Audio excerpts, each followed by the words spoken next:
तुम अपनी जिंदगी को ऐसे गुजारो कि लोगों को अपना तजुर्बा देने का मौका न मिले।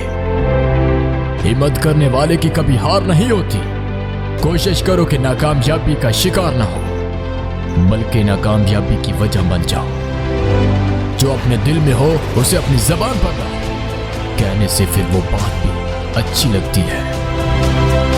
हौसला रखो, आगे बढ़ो, हौसला कम ना करो। जिंदगी में आगे बढ़ने के लिए पीछे मुड़ना जरूरी है। कामयाबी का राज है खुद को बेहतरीन बनाने का हुनर। हार न मानो, सफर में रहो, मंजिल खुद ब खुद मिल जाएगी। जीतना है तो हिम्मत से जीतो, हारो तो हौसले से हारो। कोशिश करने वाले की कभी हार नहीं होती और हार मान लेने वाले की कभी जीत नहीं होती। कामयाबी के रास्ते में सबसे बड़ी मुश्किल है अपने आप से लड़ना।